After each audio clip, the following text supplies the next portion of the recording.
Est-ce que le ministre pourrait me dire quel est le pourcentage de personnes âgées seules qui vivent dans la pauvreté?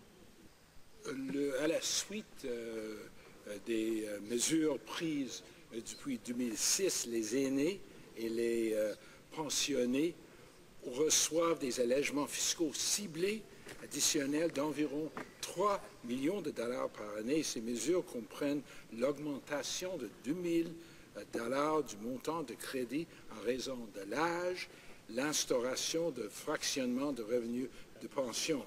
En outre, le gouvernement a créé une prestation complémentaire au supplément de revenus garanti pour les aînés les plus vulnérables du Canada et a renforcé le système de revenus de retraite. Selon Statistique Canada, c'est 28,5 L'OCDE révèle que bien que le taux de pauvreté chez les personnes âgées dans les autres pays est en baisse de 2007 à 2010, le taux de pauvreté est en hausse au Canada. Pourquoi les conservateurs ont-ils choisi d'empirer les choses en haussant l'âge d'admissibilité à la sécurité de la vieillesse? Monsieur le Président, comme j'ai dit, nous sommes fiers du fait que la pauvreté au Canada est moindre que la pauvreté au monde. Et c'est à cause de beaucoup d'initiatives que nous avons avancé.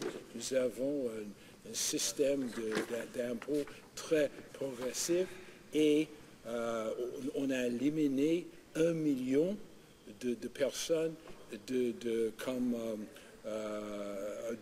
l'imposition de l'impôt.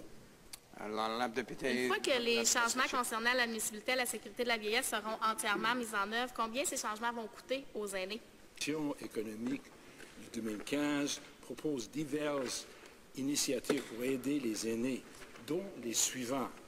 Réduire les facteurs de retrait minimal des fonds enregistrés de revenus de retraite afin de permettre aux aînés de préserver une plus grande part de leur épargne pour mieux répondre à leurs besoins financiers à la retraite. Alors, la députée. C'est beaucoup plus que 13 500 $ que ça va coûter pour l'aîné moyen.